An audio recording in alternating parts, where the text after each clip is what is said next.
The story begins with a man named Jing Hao. He is an older brother to a younger sister named Jing Tong, who is 6 years old. They live alone in this rented house. Every day he had to take care of Jing Tong and take her to school. On that day, after dropping off his sister, Jing Hao went to a specialist who treated his sister's illness. It is said that Jing Tong, who was 6 years old, had an abnormality in her heart, so that the breath is often short of breath when the air pressure is low. Jing Tong's disease is a hereditary disease. It was when Jing Tong was little. Their mother was also hospitalized and later died of the same disease. Jing Hao, who was still in his teens at that time, had to become the backbone of the family and had to fight for Jing Tong, while his father prefers to leave them. The doctor said that Jing Tong's condition could get worse when she was 8 years old and above. Therefore, the doctor advised Jing Hao to operate on his sister as soon as possible.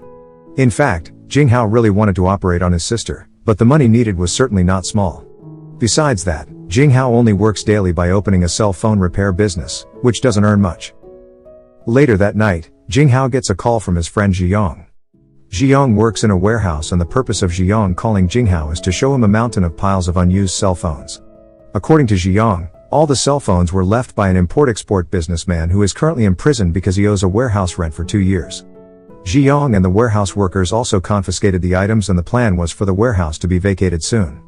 So Ziyong offers Jing Hao to take all the phones for 100,000 yen. Ziyong was sure that in Jing Hao's hands this phone could be repaired and resold, so that Jing Hao could make a profit from selling the phone. When he got home, Jing Hao immediately checked the quality test file of the cell phone, which on average did not pass the quality control. Jing Hao also tries to repair one of the phones. With years of experience repairing damaged cell phones, plus adequate equipment and skills, the phone managed to turn on again. Realizing he could justify the phones, he immediately made the decision to buy all of them. Jing Hao applied for a loan by pledging all the contents of his shop. The next morning, he went to the electronics sales center to offer his product, and while offering the product he calculated the profits. After calculating the estimated profit of 900,000 yen, the amount is very large and certainly more than enough to operate on his sister. He will also be able to improve his standard of living and improve his business later. But unfortunately, 2 weeks later the government actually issued a new trade policy, where later recycled cell phones are prohibited from being marketed. Cell phones that are already in circulation will be confiscated and the seller will be arrested. The policy was of course to the detriment of Jing Hao, who was just about to start his business. Jing Hao was only able to sell a few units, while other cell phone warehouses are still piling up. Jing Hao then decides to go to the headquarters of Shining Electronics, the cell phone manufacturer that Jing Hao bought. He met a manager named Lai Ping. Jing Hao offers Lai Ping to offer the market the spare parts of the cell phone that he recovered, because according to Jing Hao there is a big market in the international market and this business will become an industrial chain. However, Lai Ping refused because he considered that the spare parts offered by Jing Hao, the mobile phone repairman, would not pass the quality control test. Jing Hao was adamant that the parts would pass the test. With a heavy heart, Lai Ping accepted Jing Hao's request. After that day after day he passed with hard work, starting from dissecting the largest to the smallest components. Of course it was not an easy thing, but with his hard work and persistence, he finally managed to complete all of that, complete with a guidebook that he made himself. Part quality tests were also carried out, and as a result the parts made by Jing Hao passed the quality test. The first step was successfully completed. He then immediately went to meet Lai Ping, who happened to be welcoming the managing director of Shining Electronics named Mr. Zhao. Jing Hao notices that the parts have passed the test and recalls yesterday's agreement that if Jing Hao passes the test, Lai Ping will buy the parts. But Lai Ping said he never said that. He also tells Jing Hao to stop bothering him because Lai Ping doubts Jing Hao because he is still 20 years old. Not discouraged, Jing Hao waited for Mr. Zhao and offered the same proposal to Mr. Zhao and asked for 10 minutes to explain. Mr. Zhao, who was rushing to board the carriage, paid no heed to Jing Hao. Don't just give up. Jing Hao decided to catch the train on his motorbike.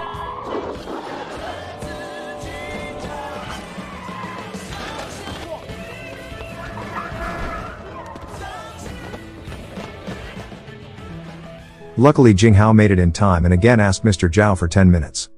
After listening to Jing Hao's presentation, Mr. Zhao says that Jing Hao won't be able to save all the parts of the phone. Jing Hao asked if he could do it, would Mr. Zhao buy it?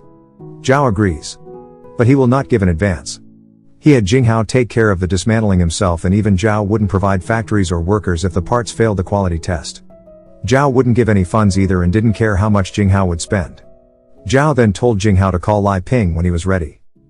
Of course this agreement is very risky. If successful he will indeed be a millionaire. But if he fails he will be a loser. A few days later, unable to pay off his debts, Jing Hao had to let all his business premises be confiscated. The only motorbike had to be sold for extra money. Next he goes to meet his friend Ma Yue to get a side job. After pleading with Ma Yue, he allows Jing Hao to work there as a window cleaner for a skyscraper. The next day, Jing Hao and Liang went to find a place for their factory. And found a container that was dirty and dusty. Jing Hao agreed to a rent of 3,000 yen for a month. Together with Liang, the two of them prepared the factory so that it could be used for work.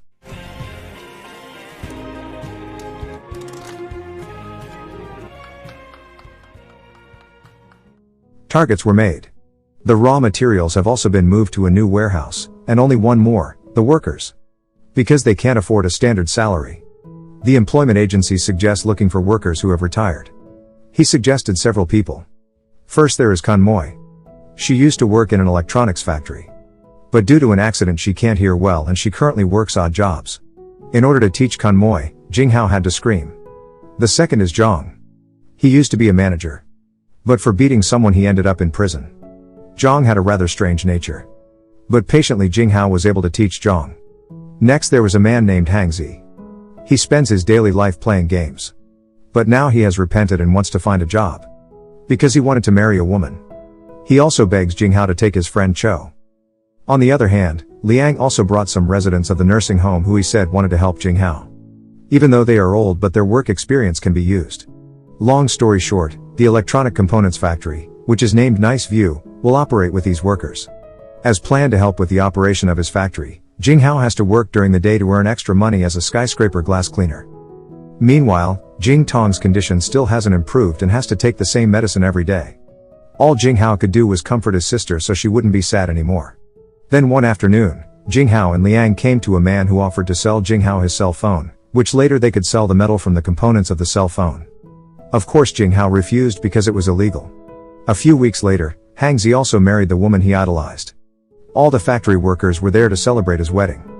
Even Jing Hao is trusted to give a speech at the wedding. Coming back from the wedding party, Jing Hao is instead kicked out of the rented house and has to pay his arrears for 3 months. Having nowhere to go that night, Jing Hao had to ask Liang's wife for help so that Jing Tong could spend the night at their place. In the following days, Jing Hao decides to take his sister to live in the factory. The bedroom was only made and insulated using a pile of cardboard boxes.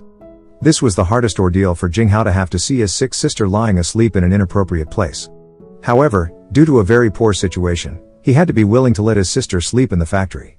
Seeing his younger sister condition, Jing Hao didn't want to give up on the situation. Because the happiness he really wanted to achieve at this time was to see his sister recover from an illness. Therefore Jing Hao tirelessly spent his time working and working. During the day he works as a glass cleaner and at night he is willing to stay up late to work on the missing production. Jing Hao's suffering did not stop there. One day he had to be called by the owner of the factory because he was in arrears for 2 months of rent. Jing Hao naturally asked for leniency since he was currently having a hard time. But the landlord doesn't care and asks Jing Hao to pay off the arrears or leave. One day, in the middle of a storm and heavy rain, Jing Hao tried to intercept Lai Ping's car. In the car, Jing Hao begs Lai Ping to lend him 100,000 yen because he's really in trouble. But Lai Ping refused and said the reason Mr. Zhao made a contract with him was because Zhao had respect for Jing Hao. But if Zhao sees you now, will he still pay his respects? Lai Ping said. Hearing this, Jing Hao thought there was a point because in times of trouble like this he had to work on his own so that he could finish the job. Jing Hao really didn't know what to do. He only remembers his promise to his mother before she died to take good care of Jing Tong. The next morning, again he had to see the roof where he put his cell phone collapse due to the rainstorm last night. Plus the landlord said that within 3 days Jing Hao had to pack up his things because the factory would be rented out to someone else. Jing Hao's heart was broken. He also has to give this bad news to all his friends even though 2 weeks from the delivery of goods will be made. But he could no longer pay their salaries. Unexpectedly, his friends were willing to pay their salaries after the work was finished. In addition, they said that they could take this work home and they could ask their friends to help meet the deadline. They told Jing Hao not to face this problem alone, because after all they already considered Jing Hao as part of the family. They then finished the work from their respective homes. Jing Hao and Jing Tong temporarily live and work at the nursing home. One night, Jing Tong wakes up from her sleep and she thanks her brother for working so hard to take care of her. The day of delivery arrived. The components they have dismantled are finally sent for quality testing. Time passed and long story short, Jing Hao and his friends were called to the Shining Electronics office to meet with Mr. Zhao. First of all, Mr. Zhao really appreciates Jing Hao's hard work being able to complete the order on time. Then he said if their components pass the quality test with a quality level of 87%. Not only that, Mr. Zhou will also continue to work with Jing Hao to make a 2-year contract with a project worth 5 million yen. The sacrifice that Jing Hao had been missing for so long had finally paid off.